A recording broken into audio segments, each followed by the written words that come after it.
AI generation for your homebrew games, mainly like for virtual tabletop and such, or if you're going to use a laptop.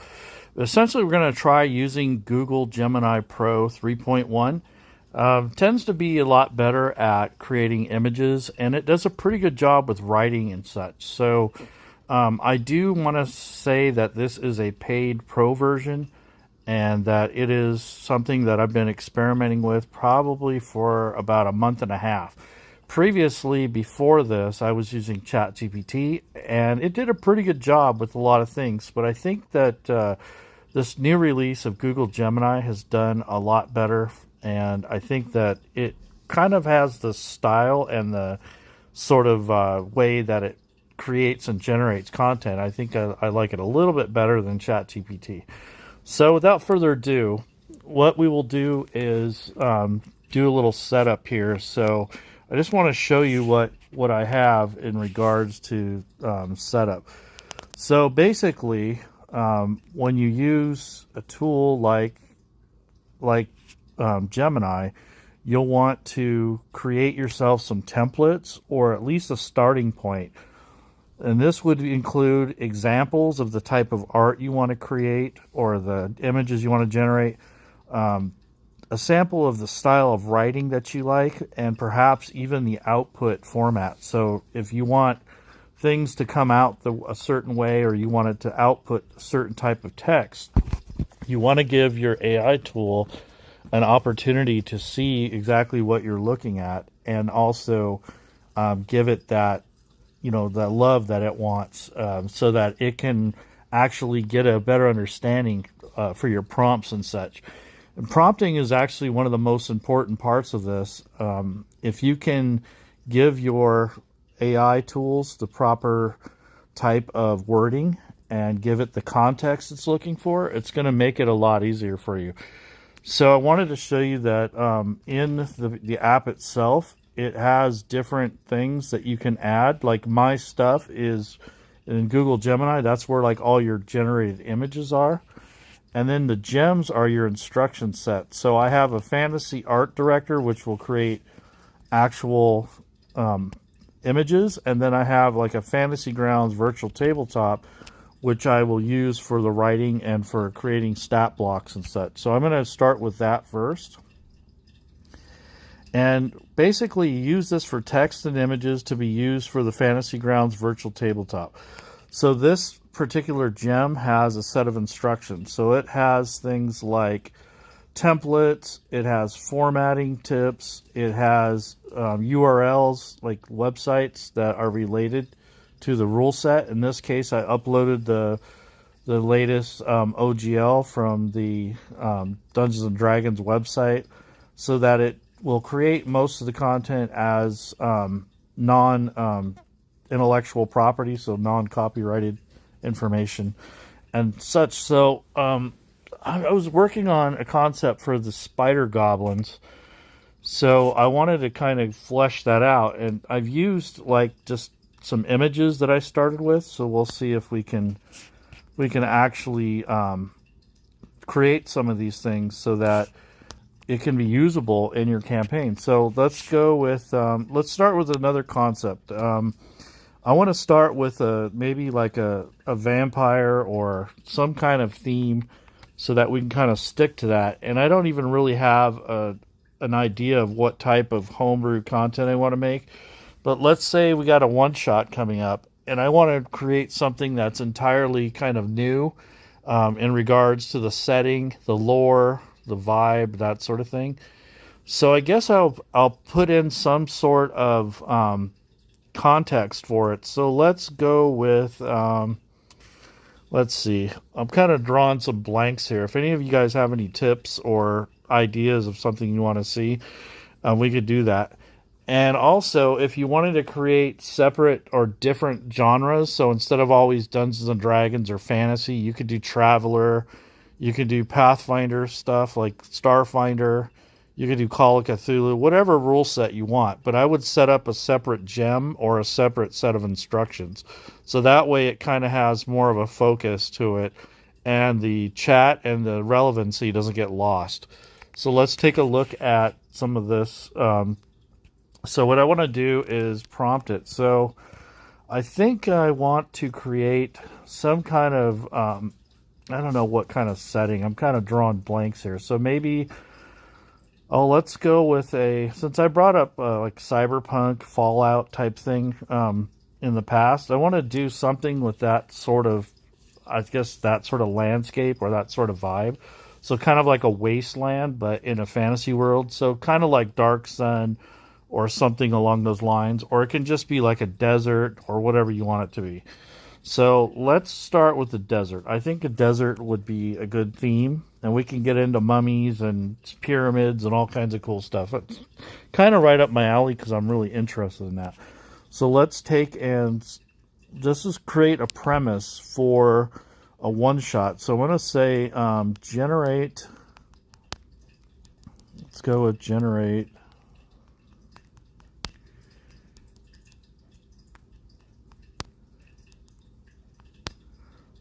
let's see, we want to generate a one-shot adventure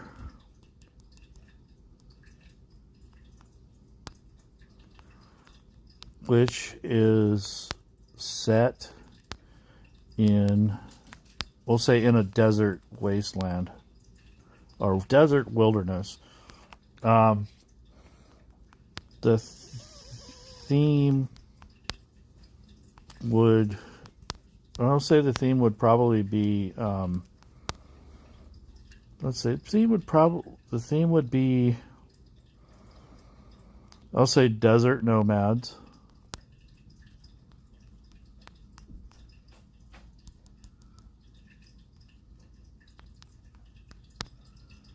We'll say ancient sunken cities and temples.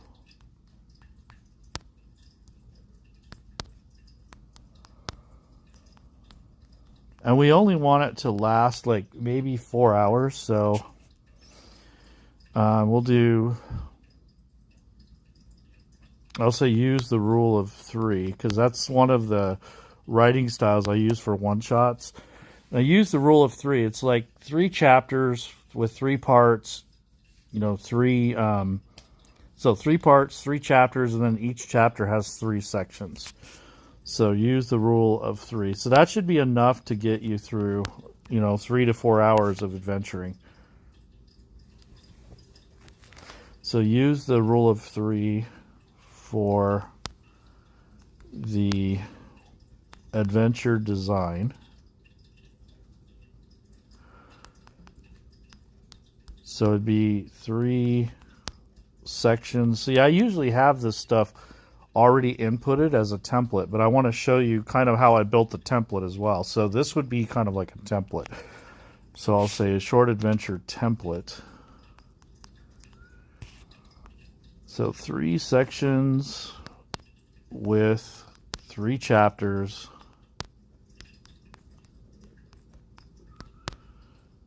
And in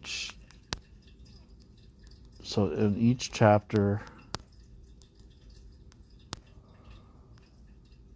has, we'll say, well, it has 3 parts. So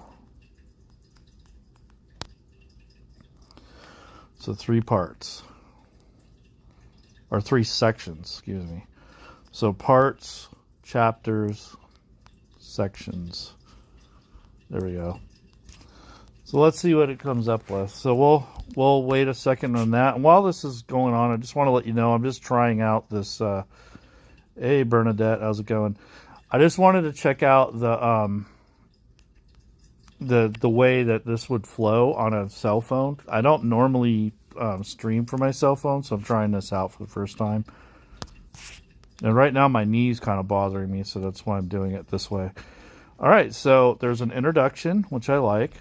Story background, adventure setup, chapter 2, and then chapter 3, the outro, appendices, and the legal content. So it did pretty well just from, you know, just the the little bit of information I gave it. So now we have some plot hooks here. New gold jewelry found within. And the other plot hook is a scholar needs a rubbing of the Sultan's final decree to prove a historical theory. And then there's some, so those are some like plot hooks that you might use, but you don't have to use those. Those are just suggestions. And then there's some rollable hooks here that you can roll on a list. And the way it's formatted would make it fairly easy to add it into the Fantasy Grounds virtual tabletop or whatever text you're going to do. So this one has a party finds a dying camel with a map tucked into its saddlebags. I like that. A mirage of a beautiful woman beckons the party towards the obelisk. I don't know if I like that. A sudden sandstorm forces the party to take shelter in a cave that leads to the ruins. I like that. A rival band of dune reavers is already at the site setting up camp. That could be interesting, but that would be a lot more of a... I guess it'd be a good intro for like role play and for kind of like role playing challenge and such. See, the party discovers a series of stone markers that only glow at night. Yeah, I like that, but that's kind of a little bit more far fetched than I would want. I guess it just kind of dives straight into it, and I kind of want a little tiny bit more build up, even though it's a one shot. Ancient mechanical hawk lands nearby carrying a message from the past. That's kind of cool. So that one would kind of lend itself to like a steampunk maybe, or some sort of technology involved with the adventure. So I kind of like some of these. So this is kind of cool. I like that it did this. And what's nice is it already knew the stats. It gives out its CR challenge rating, which is a CR3. It has, let's see, Invisible Hand, and then it has Constrict as one of its actions. And you go to Chapter 3, and you go to the Sultan's Sanctum. It's like a final confrontation in the throne room to claim the Sun Shard. So that's kind of cool. That wasn't a bad start. So it even gives me the effects if we ever needed them. So for like a Dungeon Master's crib sheet for Fantasy Grounds, if you were going to use that as your virtual tabletop, is it has blinded, resist fire for players with desert-like gear, maybe magical gear, and then there's an effect for Blessing of the Oasis, which is +1 to attack, +1 damage. And here's a new magic item, and then it has the attributions or the legal stuff. So this was using the system reference document by Wizards of the Coast, blah, blah, blah. So it wasn't bad. I mean, there would be a lot of things I'd want to fix on this, but essentially this would be a good starting point. So what I'm going to do, you don't lose coherence and you don't lose memory, because after about 5 to 10 iterations, you start losing context. So depending on your how many tokens and how much memory your AI app provides you, I guess Google AI has like the most, but it still starts losing relevancy, especially with images. So I found that if I stick to 5 to 10 images, I get pretty lucky and I don't have any big variances. But once you go beyond that, it starts forgetting what your original prompts were, even if you give it instructions and such, and it starts acting weird. So that's when you start losing coherency. It starts hallucinating. It starts doing whatever it wants. So it's one of those things where you have to experiment and play around with your AI tools to see what their limitations are and what their strengths are. And different AI tools are good at different things. So that takes a while to understand that.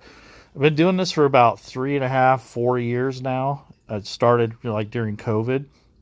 And I'll tell you what, it was super frustrating and really like not worth it in the beginning. But now it's starting to get a lot more technical and a lot more accurate. And you can get some consistency if you really try.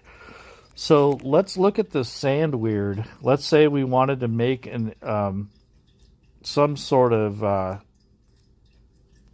want to use, or how you want to do it. So let's take a look at the sand weird.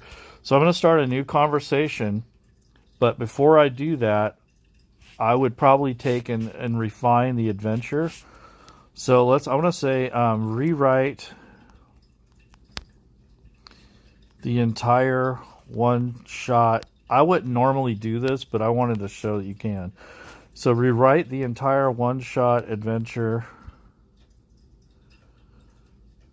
template and add a bit more, I would say kind of Egyptian, I guess, is what I was looking at. Egyptian and Persian elements. But I want it to be subtle. I don't want it to be obvious that you're trying to make this, something based on reality here. But I want it to give it some more context. It's kind of the plot hooks and the other rollable lists. That's what I call them instead of tables. They weren't formatted exactly.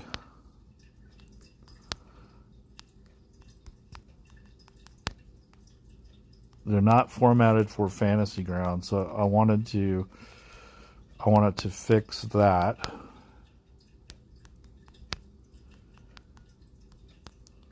Also, I wanted to redo the clues and rumors to be less. I don't want it to be so obvious.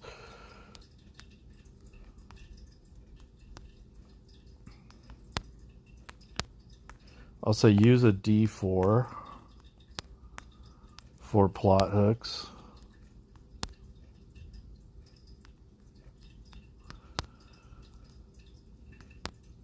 And a D6 for rumors. I always like rumors, even though you may not use them, it really helps to have those when you're creating content. That way, when you get stuck or you kind of lose focus, you'll have something to go on. So this is the gilded sepulchre of the sands. So the shifting dunes have receded, revealing the sun-bleached ribs of a city that history forgot. This is the remaining tribes and sons. So the sunken sultanate fell because Sultan Qasar attempted to bind a Murid and a Dao to create an internal garden. So he did some craziness trying to merge basically a water genie with an earth genie to create an eternal garden. The resulting elemental clash caused the ground to liquefy, swallowing the city. The Sultan's vizier, like a priest or guide, or kind of like his wise man or something like that, or a priest, a man steeped in the occult traditions of the Old Kingdom, remains inside as a mummy lord, although weakened.